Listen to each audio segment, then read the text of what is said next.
Интензивно се работи на патот Росуман село Сирково. На терен денеска излегува градоначалникот Стојан Челазов, надзорниот орган и изведувачот. Се следеа работите, квалитетот на материјалот и интензитетот со кој се работи. Лазов е генерално задоволен и вели ако послужи времето за 1 месец ќе биде целосно готов овој патен правец. Изведувачот потврдува до крајот на оваа недела ќе биде завршено тампонирањето.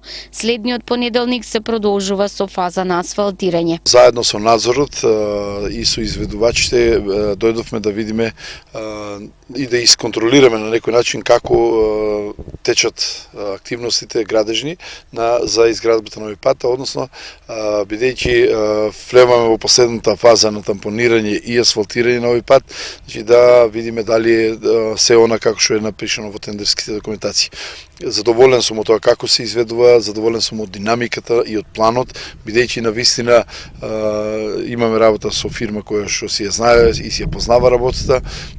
Нивните проценки се дека до сабота значи ќе биде завршено комплетно тампонирањето на овој пат, а веќе од другата недела ќе почнат активностите за припрема за асфалтирањето. Така да до крајот на месец, како што кажав и минатиот пат, до крајот на согласно временски услови, мора секогаш да кажувам. Значи ако имаме врнежливи денови, нормално дека активностите ќе забават. Но во секој случај овој пат Росуман Сирково е пат кој што ќе има навистина значење за жителите.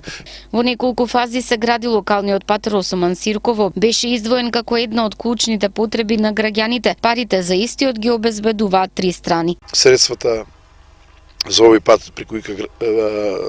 пат Росуман Сирково се обезбедени, да повториме, преку ИПА грантот, значи финансирани од Европската унија, преку Министерство за финансии и Светска банка како администратори, а општина Росуман е крајен корисник за, значи самиот проект е подобрување на општинските услуги на општините во Македонија и висината на овој пат ги надминува овие средства, така да и самата општина Росуман е кофинансиер, односно да кажам дека за граѓаните еве да знаат за сите дека општина Росуман со над 10 милиони денари инвестира во овој локален пат, а тоа се навистина огромни средства согласно оно што како завршни сметки, како буџети го имаме во наредните периоди.